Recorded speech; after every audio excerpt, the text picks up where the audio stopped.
maintenant l'autre mensonge encore le plus terrible.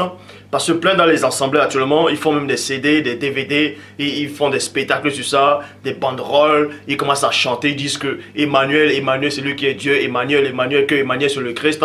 On va donc démontrer que Emmanuel et Christ sont deux personnes distinctes, ils n'ont rien à voir.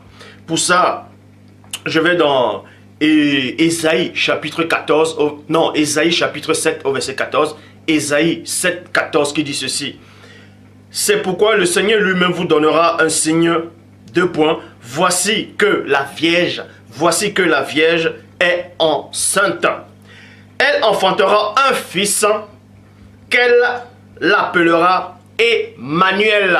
Entre parenthèses, c'est-à-dire Dieu, c'est-à-dire Loba avec nous. Donc, Emmanuel, ça veut dire Loba avec nous. Bon. Nous verrons donc si cet Emmanuel, c'est réellement le Christ. Et toujours, le hasard n'existe pas.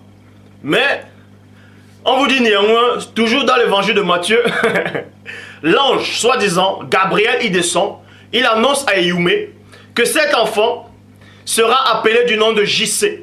Mais, si la prophétie d'Ésaïe 7, 14 s'adressait à Christ, pourquoi on va dire que le Saint-Esprit qui a inspiré Ésaïe le prophète en disant, parce que Ésaïe c'était un prophète, il a vu de loin, il a vu le futur, ce qui allait arriver. Pourquoi donc le Saint-Esprit qui va inspirer Ésaïe, vu que la plupart d'entre vous qui disent que Christ c'est Dieu lui-même, et il est Dieu le Fils, il est Dieu le Saint-Esprit qui remplit 3 fonctions. Admettons un peu, selon votre propre raisonnement, que le Christ est toujours, c'est toujours lui qui est, vous dites que c'est lui qui est le Saint-Esprit. Donc, c'est le même Christ alors, en tant que Saint-Esprit, selon vous, qui a inspiré Ésaïe en disant que plus tard, une femme va donner un enfant, va mettre un enfant au monde, et cet enfant sera appelé du nom d'Emmanuel. Et des milliers d'années plus tard, vous dites que le même Christ qui est Dieu envoie encore Gabriel dans ce temps futur en lui disant, bon, au fait, oublie ce que j'ai prophétisé là-bas en disant que on va l'appeler Emmanuel. Appelle-le maintenant JC. Mais depuis quand JC, ça veut dire Dieu avec nous. Depuis quand JC, ça veut dire Dieu avec nous. Donc vous voyez comment vous êtes complètement dans la confusion. Vous êtes complètement dans la confusion. Parce que vous n'êtes pas du peuple élu. Vous n'avez pas l'esprit du Père en vous. Donc, pour ça, je vais dans Ésaïe 7, 14. On vous dit quoi? Voici la jeune fille, la jeune femme, dans d'autres versions dit la jeune vierge, deviendra enceinte, elle enfantera un fils, on lui donnera le nom d'Emmanuel, ce qui veut dire Dieu avec nous. Et dans le verset 15, c'est-à-dire dans Ésaïe chapitre 7 au verset 15, Ésaïe 7, 15, traduction Louis II 1910, on vous dit ceci. Il mangera, qui? Cet enfant-là mangera. Donc Emmanuel mangera. Il mangera de la crème et du miel. Il mangera de la crème et du miel, virgule, jusqu'à ce qu'il sache rejeter le mal et choisir le bien. Donc pour tous ceux qui n'ont plus de chromosomes, pour ceux qui ne sont pas assis dans les Écritures, allez taper la définition de rejeter. Rejeter, la définition c'est quoi? Ou même dans les synonymes, c'est rejeter, c'est répudier, rendre, cracher. Ce qui veut dire ici que dans Ésaïe 7, 15, on vous dit que cet enfant-là, Emmanuel, mangera de la crème et du miel jusqu'à ce qu'il sache rejeter le mal, donc cracher le mal, répudier le mal. Quand on dit jusqu'à ce qu'il sache rejeter le mal, cracher le mal, répudier le mal, et qu'il choisisse le bien, ça veut dire que le mal était déjà en lui. Ça veut dire qu'il pratiquait le mal. Il avait le mal en lui. C'est pour ça qu'on vous dit, écoutez attentivement si vous ne savez pas lire, si vous ne comprenez pas les Écritures. Et c'est là que vous voyez que cette entité dont vous chantez dans les églises, vous dites que c'est JC, c'est pour ça que vous êtes complètement dans le mensonge. Donc je répète, Ésaïe chapitre 7 au verset 15. Pour tous ceux qui n'ont pas compris, je répète, Ésaïe chapitre 7 au verset 14 à 15. Voici la jeune fille deviendra enceinte, elle enfantera un fils, on lui donnera le nom d'Emmanuel, ce qui veut dire Dieu est avec nous. Et dans le verset 15 d'Ésaïe 7, il est dit ceci. Il mangera de la crème et du miel jusqu'à ce qu'il sache rejeter le mal, donc cracher le mal, répudier le mal et choisir le bien. Choisir quelque chose, c'est quoi? On ne peut que choisir quelque chose qu'on n'a pas auparavant. Quand on vous demande de choisir quelque chose, ça veut dire que vous n'avez pas la chose. Est-ce que vous comprenez le français? Pour ceux qui comprennent, pour ceux qui parlent le français, est-ce que vous comprenez? Est-ce que je parle en quoi? Je parle pas en lingala, je parle pas en chinois, je parle pas en langue spirituelle, quoique mes paroles sont esprit et vie. Donc vous dit ici, dans Ésaïe 7, 15, que l'enfant doit apprendre à rejeter le mal.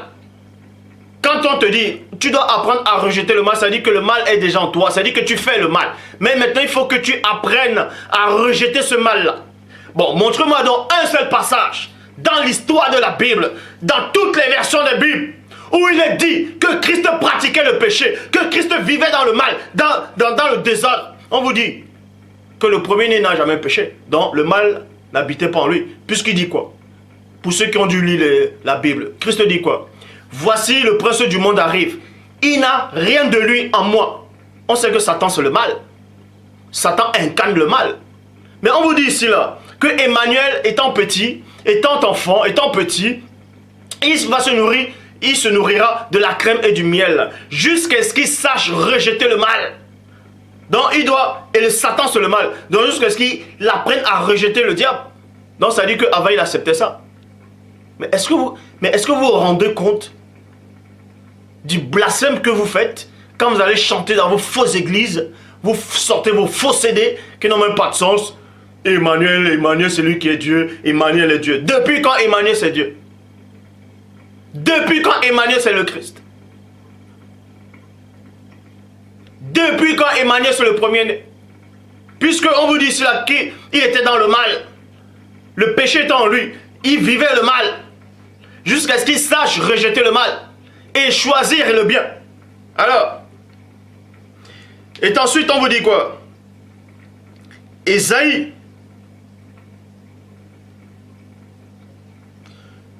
là dans la Bible du semeur, il est dit, mais avant que l'enfant apprenne à rejeter le mal et à choisir le bien, le pays des deux rois que tu crains aujourd'hui sera abandonné. On parlait il y avait en Juda, il y avait aussi le roi de la Syrie, Assyrie. Mais au temps de Christ, montre-moi le roi qui est entré à Jérusalem ou dans la ville de Juda, le roi d'Assyrie, qui est venu au temps de Christ. Mais puisque pour vous, vu que les textes bibliques sont vrais, mais n'est-ce pas, on vous a dit que Christ est né sous la domination romaine, selon vous.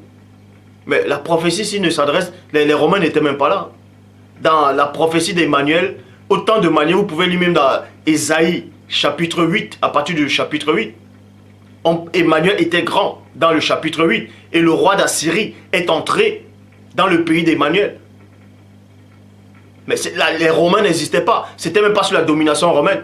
Déjà, non seulement vous ne connaissez même pas l'histoire, même l'histoire qui était trafiquée, vous ne la connaissez même pas. Et vous venez à dire des barlivaines, vous placez sur YouTube, vous faites des conférences. Emmanuel, c'est lui qui est Dieu. N'importe quoi. Depuis quand Emmanuel est Dieu? Depuis quand Emmanuel, c'est le Christ? Vous voyez pourquoi vous n'avez même plus de chromosomes? Vous rabaissez tous les jours. Tous les jours. Vous vous livrez en spectacle. Donc, mais avant que l'enfant sache, non, avant que l'enfant apprenne à rejeter le mal. Quand on te dit avant que tu apprennes à rejeter peut-être l'alcool, ça veut dire que tu buvais, tu bois déjà. Maintenant, il faut que tu apprennes à rejeter ça. Montre-moi dans l'évangile où Christ pratiquait le péché, où Christ était dans le péché, et un moment où il a appris à rejeter le péché. Traduction Samuel KN, il a dit ceci.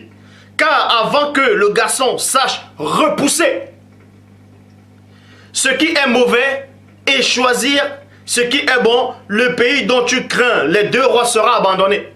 Alors, avant que le garçon, maintenant on dit ici là quoi? Un garçon.